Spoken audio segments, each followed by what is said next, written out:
My name is Linda Brown. I've been working as a pharmacist at a prestigious hospital in the Boston suburbs for 8 years. My daily routine of wearing a white coat, checking prescriptions, and explaining medication use to patients was stable and predictable. That felt comforting. I met Michael at a hospital charity event. He was an architect on the team designing the hospital's new wing. Tall, intelligent, and always wearing perfectly ironed suits, I was drawn to him from the moment we first met. Apparently, he felt the same way. Even now, after 5 years of marriage, the warmth of his hand when he holds mine hasn't changed. We don't have children yet. We both keep saying, a little later. Michael says, after my career is on track, and I agreed with him. But recently, something has been changing within me. Every time I pass the newborn nursery at the hospital, my desire to hold a little life in my arms grows stronger. My family appeared perfect. My father Edward is a former executive at a major pharmaceutical company. Though retired now, he still holds strong influence in the industry and political circles. He always stands with a straight back, a man with precise judgment and composure. He cherishes conservative values and places the family's reputation above all else. My mother Carol taught English at a prestigious local high school. Now retired, she devotes herself to local volunteer activities and book clubs. She's graceful and cultured, always maintaining a warm smile. However, behind that smile hides a strong obsession with perfection. And my sister Amy was like the sun of the Parker family. Beautiful, sociable, with the charm to naturally attract attention wherever she went. She works for a company handling high-end local real estate and has already earned the title of a top sales of the year. She lives in a luxury downtown condominium, and glamorous party photos are posted on Instagram almost weekly. Amy and I were complete opposites. Since childhood, I was known as the good girl. Studious, obedient to my parents, always careful not to cause problems. Amy, on the other hand, had a long rebellious phase, caused trouble at school, and often didn't come home until late at night. Strangely enough, our parents' attitudes toward us were vastly different. When I achieved something, the reaction was as expected, but when Amy accomplished even small things, she was extravagantly celebrated. Even when Amy caused problems, she was always defended with a "she's special" and spoiled at every turn. I understood that. At least, I tried to understand. 8 months ago, Amy made a big announcement at our weekend family dinner. "Everyone, I've decided to have a baby." For a moment, silence spread through the dining room. "Who's the father?" my father asked with a frown. Amy shrugged. "There isn't one. I've decided to be a single mother. I used a donor." Although my parents were shocked at first, they quickly changed their attitude. My mother in particular was overjoyed and immediately began collecting baby item catalogs. I was happy for Amy. I thought her decision to nurture a new life was wonderful, and I hoped that perhaps she might grow up a little. Around that time, Michael started acting strangely. He began working late more often, and weekend business trips became frequent. He wouldn't let go of his smartphone, and whenever I approached, he would quickly switch screens. When I asked, "Are you okay?" he would only say, "I have a big project." "Don't worry." One day in May, as Amy's due date approached, I received a call from her. "Linda, he's born. It's a boy." My parents rushed to the hospital in delight. I tried to go too, but I had an emergency at work and couldn't make it that day. The next day, I had an important meeting, so it looked like I wouldn't be able to meet the baby until the weekend. A few days later, shocking news arrived from my parents. They had given Amy a luxurious solo trip to Hawaii as a gift for giving birth. "She needs a wonderful environment for postpartum recovery," my mother explained. Amy would leave the baby with my parents and go on a 2-week vacation. Even more strangely, around the same time, Michael announced he would be going on a 2-week business trip for final meetings on an important project. "Seattle," he said. Feeling a bit lonely, I still supported his work. I visited my parents' home between my busy hospital shifts to help care for the baby. Curiously, my parents always found reasons to prevent me from being alone with the baby. "We want Amy to properly introduce you when she returns," my mother said. The day Amy returned from her trip, I left work early and stopped by the shopping mall. With a gift I had carefully selected from the baby section, I drove to my parents' home. The refreshing May breeze coming through the window relaxed my shoulders. As I gripped the steering wheel, my heart raced with the expectation of meeting my little nephew. Since I hadn't even been shown photos on social media, I couldn't imagine what he looked like. Thinking about touching the baby's soft skin and holding his little hand naturally brought a smile to my face. I wish Michael could be here too. My husband was supposed to return from Seattle yesterday. But I received a text saying the meetings are running long and that he'd be back late tonight. I felt a little lonely, but it couldn't be helped. I understand his career is important. I entered the upscale neighborhood where my parents live, passing under familiar street trees. Childhood memories came flooding back one after another. The place where I skinned my knee falling off my bicycle, the park where I had my first kiss, the lawn where we had family picnics. As I turned the corner to my parents' house, a familiar car caught my eye. A silver Lexus RC. It was Michael's car. Huh? For a moment, I doubted my eyes. Michael was supposed to be in Seattle. I slowed down and slowly passed by Michael's car. No doubt about it. That license plate, the small Boston Red Sox sticker on the side mirror.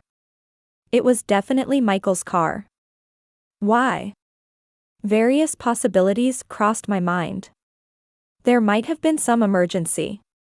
Maybe the project was suddenly cancelled, and he returned early. If so, why didn't he contact me? With a mix of disappointment that the surprise would be ruined and an uneasy feeling, I parked in front of my parents' house. I picked up the gift bag and walked toward the door. As I approached the entrance, I noticed the door was slightly open. Just as I was about to call out, I spotted something on the doormat. Michael's distinctive leather shoes. Brown Italian leather shoes, his favorites that he wears on special days. Laughter and conversation could be heard from inside the house. A woman's voice, and Michael's voice. I hesitated as I was about to open the door. Something was wrong. Something about this situation was clearly wrong. My intuition was sounding an alarm. I involuntarily stopped and listened. Our honeymoon was amazing. It was Amy's voice. That sunset cruise in Hawaii, I'll never forget it. "Michael, your proposal was perfect." My heart felt as if it had stopped for a moment. Had I misheard? "Don't worry, she doesn't suspect a thing," Michael's voice continued. Her eyes glaze over whenever I talk about architectural projects. Multiple laughs. Among them, I could clearly hear my mother's laughter. "Were you really able to keep it a secret?" my mother's voice asked. "Linda doesn't suspect anything?" "Your child is our real family," my father's voice. "Everything will work out from now on." "It was better to wait a little longer," Amy said. With the baby born, her attention won't be directed this way, making it the perfect timing. "Marriage to Linda was a mistake," Michael's voice filled with conviction. "Amy, you and the baby are my real family." My body froze. I clutched the gift tightly in my hands and backed away on trembling legs. It felt like reality was crumbling in my mind. The father of my sister's child is Michael? How long have they been involved? Honeymoon? Proposal? My parents knew? No, rather, they were complicit?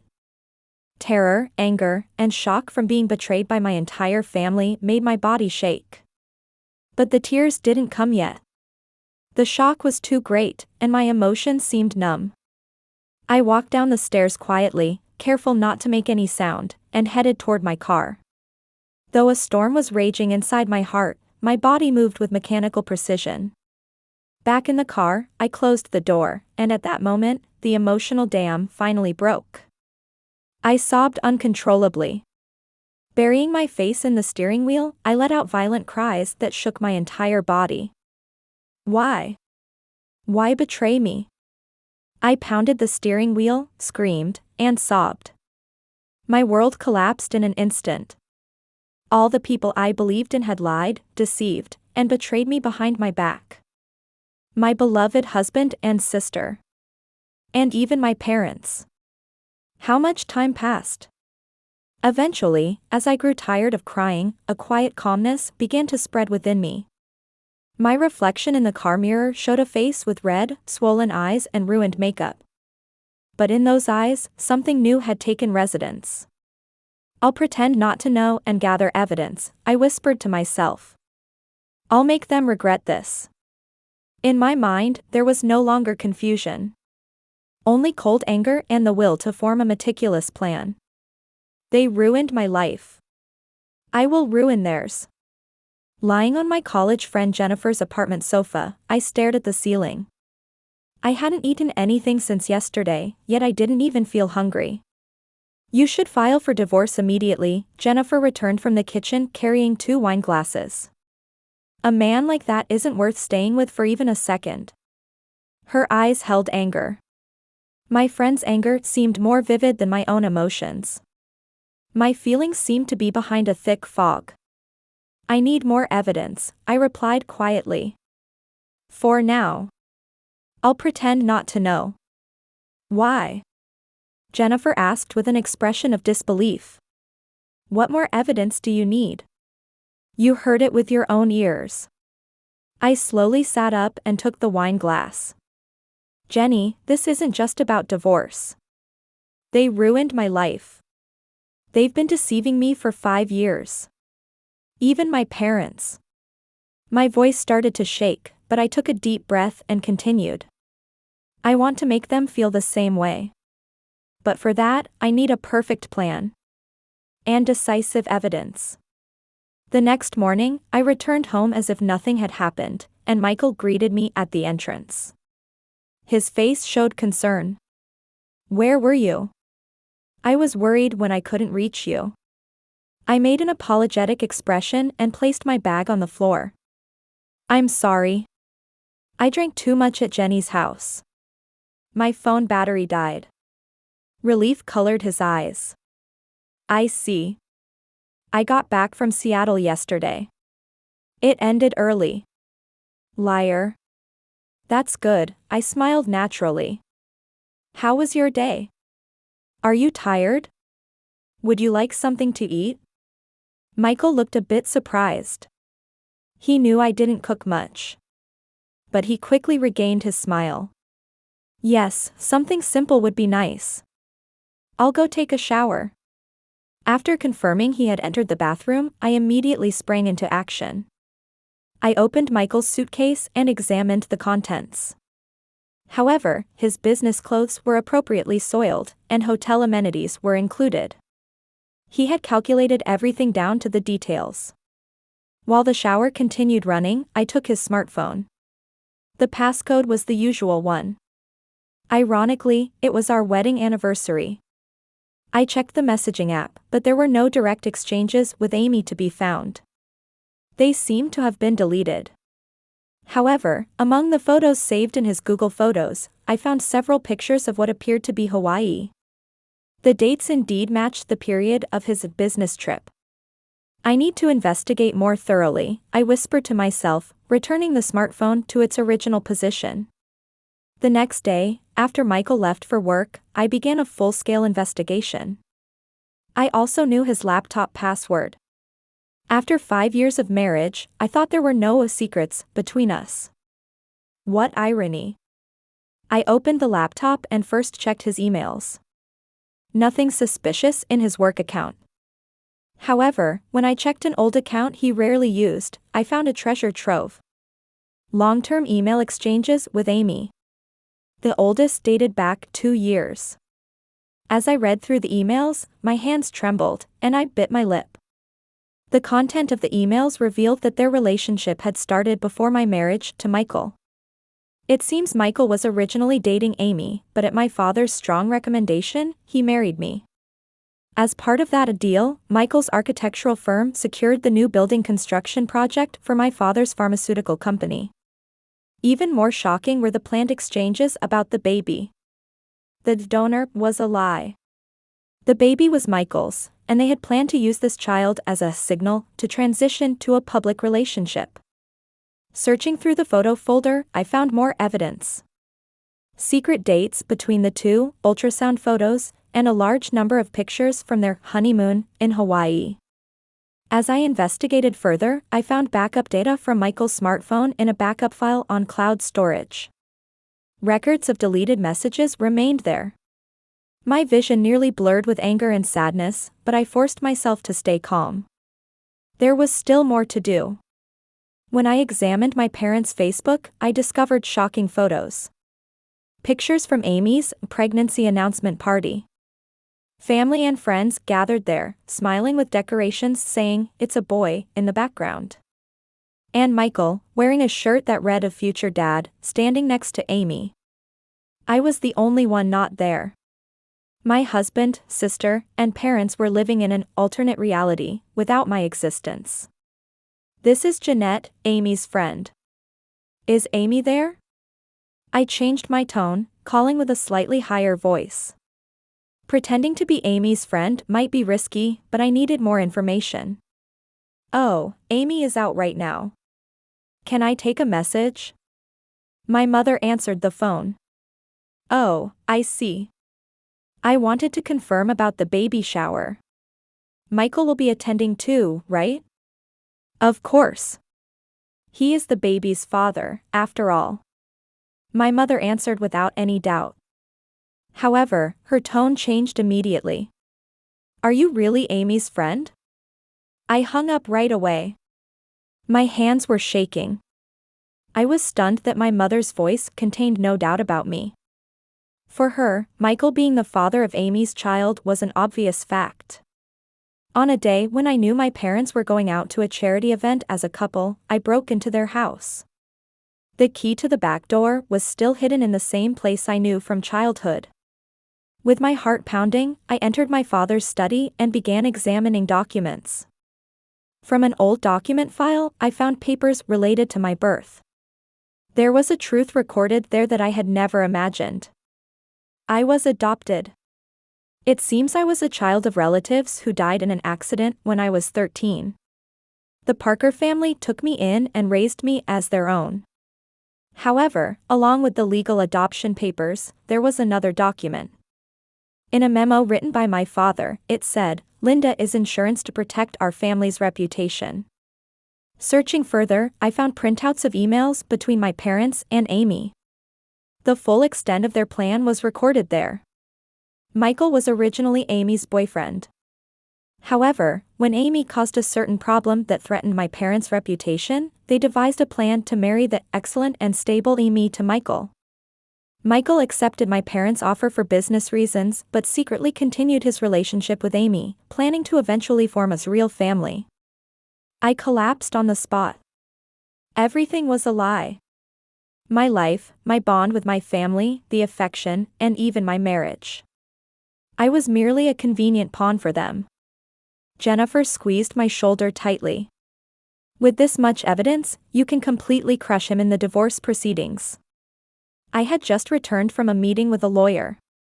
I had consulted about divorce preparations and handling the evidence. "They say I can also claim loss of social credibility," I said flatly. "Especially the part about the deal between my father's pharmaceutical company and Michael's architectural firm seems ethically problematic." At the same time, I had begun sessions with a psychiatrist to document the mental distress caused by my family's betrayal. This would also serve as evidence for later legal action. "What about the bank accounts?" Jennifer asked practically. "I've opened a new one. I transferred half of the savings," I answered calmly. "I've also found a new apartment. I can move in next week." "Are you really okay?" Jennifer asked worriedly. "You've lost everything, how can you remain so calm?" I gazed out the window. Rain had begun to fall quietly. What I lost was something I never had in the first place. My voice was quiet but filled with conviction. Their love was an illusion. But from now on, I'm going to live as my true self. While crafting the perfect plan for retribution, I told myself, just a little more patience, and I can expose everything. That day would surely come. And on that day, they would realize the weight of what they had done. One Saturday, a month later, a dinner was scheduled at my parents' home to celebrate Amy's childbirth. An event where the whole family would gather. I dressed in my usual La Good Daughter fashion, a black dress with a pearl necklace. I applied my makeup carefully. Because today was a special day. In my bag, I had concealed a small recording device. Something Jenny had provided just in case. I had other things prepared as well. Ready? Michael asked while gripping the steering wheel. He had been unusually kind lately. Was it from guilt, or because he thought I knew nothing? Yes, I smiled gently. I can finally spend some time with the baby. That's right, Michael answered, keeping his eyes forward. Amy seems to have recovered well too. Hope it'll be a nice evening. Looking out the window, I inwardly sneered. A nice evening. Yes, it will definitely be an unforgettable night. Arriving at my parents' home, they greeted us with smiles. My mother kissed my cheek, and my father shook hands stiffly with Michael. As if everything were normal. Linda, I'm so glad you came, my mother held my hand. Amy is in the living room with the baby. Entering the living room, Amy was sitting on the sofa, holding the baby. She was as beautiful as ever. Looking perfect despite having just given birth, her image holding the baby was like a magazine cover. Linda. Amy called out brightly. Finally, we meet. Here's your nephew. I sat next to Amy with a perfect smile. The baby was sleeping, with adorable chubby cheeks and small lips. I gently touched his cheek. He's so cute, I said with sparkling eyes. He looks like Michael. For a moment, the air in the room froze. Amy's smile stiffened, Michael coughed, and my parents exchanged glances. But quickly, my mother changed the subject. Oh, dinner is ready. Let's move to the dining room. The table was set with my mother's specialty dishes. Roast beef, gratin, and a seasonal vegetable salad. I deliberately began manipulating the conversation. Michael, I'd like to go to Hawaii for our anniversary, I said while picking up my wine glass. Since both you and Amy have praised Hawaii so much, I want to go there too. Michael choked on his wine and coughed. My father hurriedly set down his glass, and my mother stopped serving the food. Hawaii? Michael said hoarsely. Why suddenly? Didn't Amy say the sunset cruise was wonderful? I continued innocently. And now that your big project in Seattle is over, I thought it would be nice to relax a bit. Amy bit her lip, and Michael forced a smile.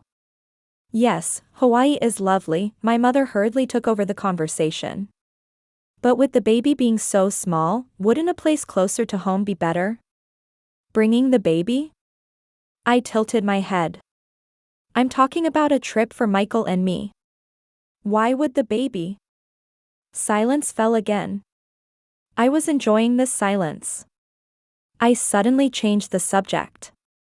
I wish you had told me earlier that I was adopted. My mother dropped her fork, making a loud noise as it hit the plate. I could see the blood draining from her face. Why would you say such a thing? Her voice trembled. I became interested in it during a genetics class in college and took a DNA test, I lied. When the results came back, I was a bit surprised. My father cleared his throat, trying to maintain composure. Linda, that's an important matter we should discuss. But today is Amy's celebration. Perhaps another time. No, today is perfect, I said with a smile. Isn't it best when the whole family is together? To talk about family. I turned to my sister. Can you tell me about the baby's father? Amy looked up with a challenging expression. That's none of your business. Really? I smiled. But we're family. Michael stood up, saying, I need to use the restroom, and tried to leave the room. Sit down, my voice was cold and commanding. Michael looked surprised, but sensing something in my expression, he silently returned to his seat. When the cheesecake dessert was served, I stood up and took my glass. I have an important announcement. The family looked at me with a mixture of curiosity and anxiety. My father's face showed wariness. First, congratulations to Amy and Michael, I said in a calm tone. What a lovely baby. Amy smiled nervously. Next, Mom and Dad, I shifted my gaze to my parents. Thank you for raising me. Even as an adopted child, you raised me as your daughter. Tears welled up in my mother's eyes.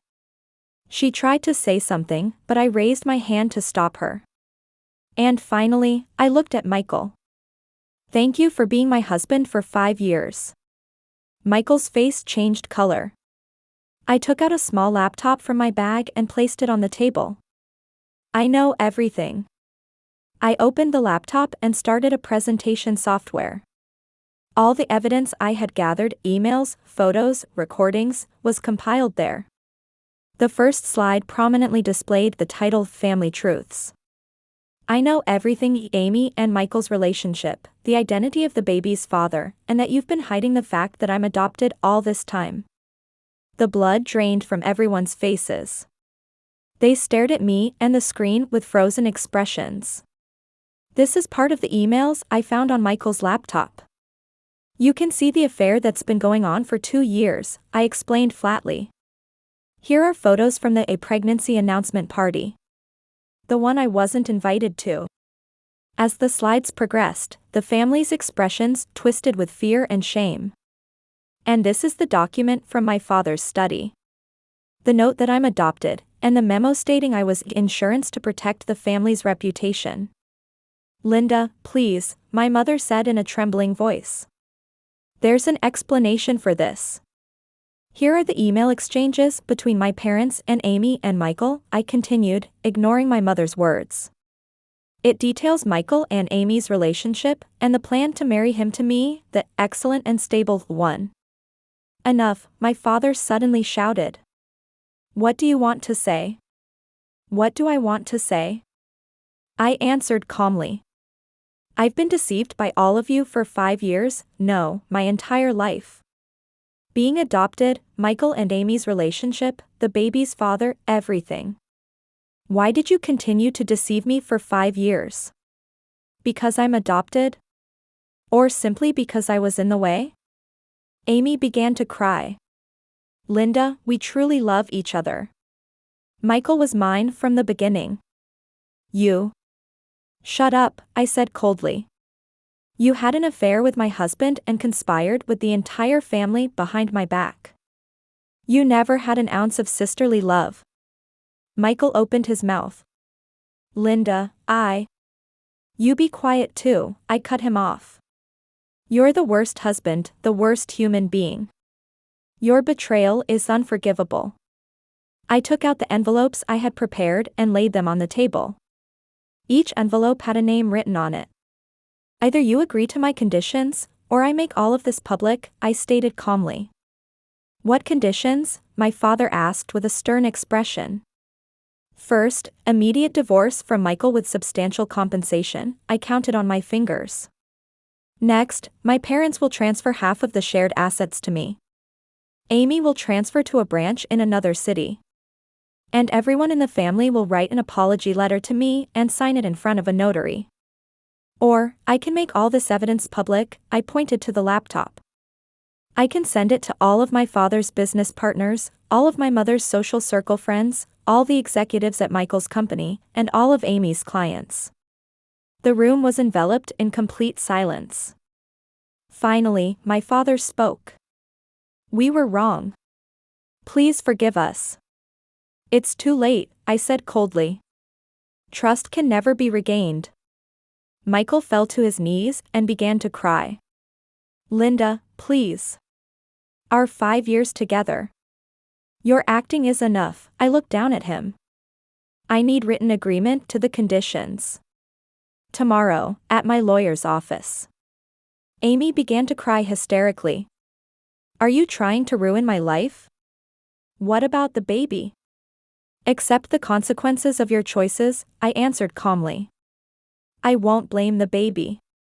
He is innocent. But you and Michael should be punished. My mother tried to grab my hand while crying. Linda, you will always be our daughter. Even without blood ties. What are you saying now? I shook off my mother's hand. You only thought of me as insurance to protect the family's reputation.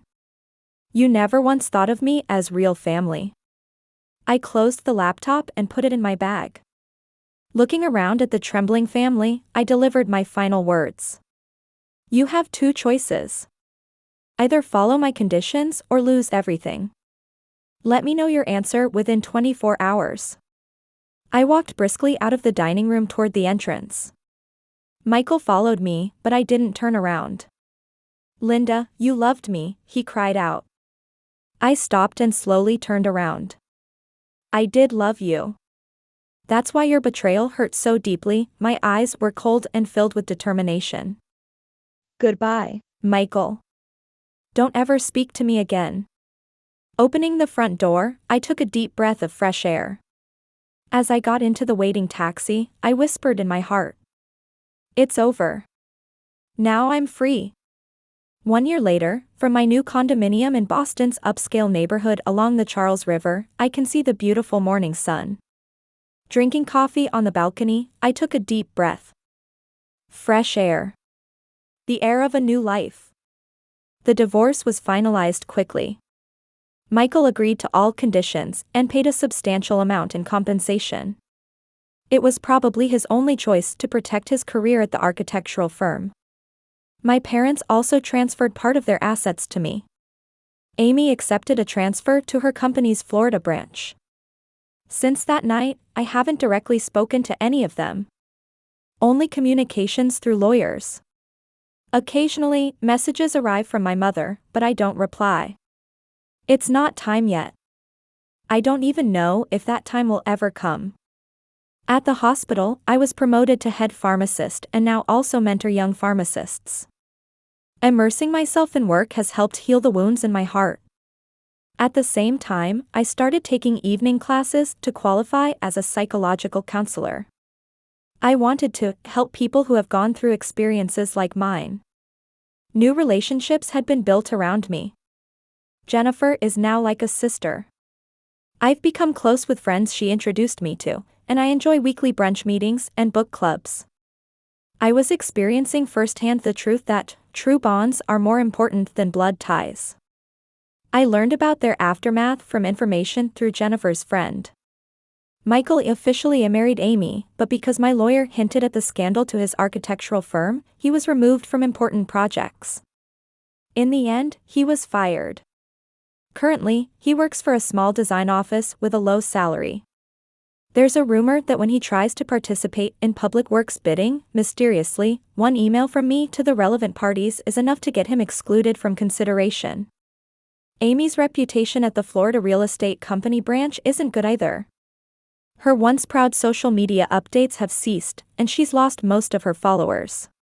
The last thing I checked on her Instagram was a photo with the caption, "Happiness of a new family," but the comment section was filled with sarcasm and mockery. Ironically, in their unhappy marriage, Michael and Amy have reportedly become constantly argumentative. Parenting isn't going as planned either, and Amy, in particular, is stressed from failing to become the Instagram perfect mom.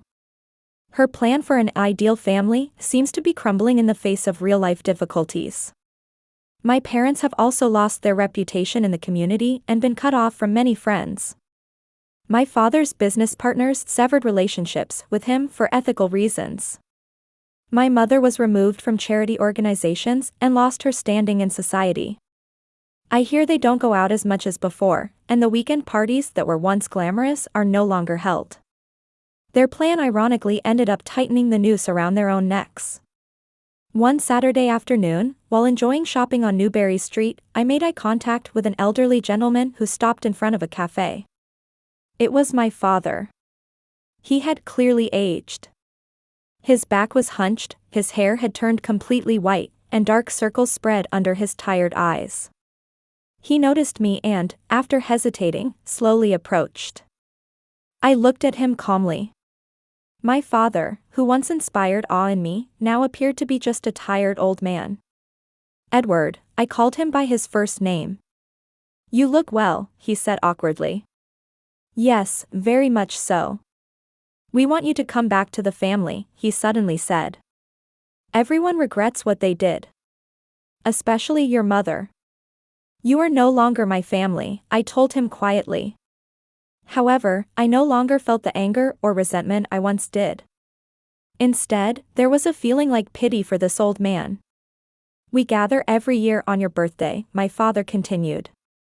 We toast to you, set a place for you. That's not for me, but to ease your guilty conscience, I said. We want to introduce you to your grandson, my father said, and I shook my head. I don't have children. But Amy's child is. Amy's child is not my nephew, I stated clearly. There are no blood ties, no heart ties. My father sighed deeply. You don't know how painful it is to have lost you. What you lost was something you never had, I said.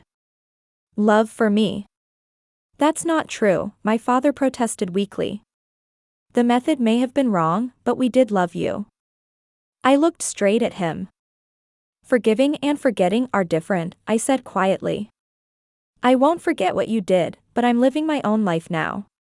That I was an adopted child with no blood relation is no longer an issue. Ironically, I learned from you that love is thicker than blood. From a distance, I heard someone calling my name. Turning around, Jennifer and my friends were waving. Their expressions held warmth and affection. That's my new family, I pointed to them. A family bound by true bonds. After giving my father a slight nod, goodbye, I walked briskly to my friends. My father shouted something behind me, but I didn't look back. I won't return to the past again. At the cafe terrace, we were chatting. About Jennifer's new boyfriend, celebrating Kate's promotion, and Maria's novel in progress. Laughter spread, wrapped in the spring sunlight. Linda, what about dating? Kate grinned. Rumor has it that the new cardiologist at the hospital is interested in you. I'm not ready for that yet, I smiled. But someday, yes, someday. My expression no longer showed anger or sadness. Instead, hope and strength for a new life shone through. Walking home in the twilight, I said to myself in my heart, family isn't necessarily about blood ties. I found a new family, one bound by truth and sincerity. Sometimes, life's greatest betrayal can become the greatest gift. Returning to my apartment, looking at the night view from the balcony, I took a deep breath. I am now living as my true self. The pain of the past was no longer something that bound me, but proof that had made me stronger. And the future is filled with infinite possibilities.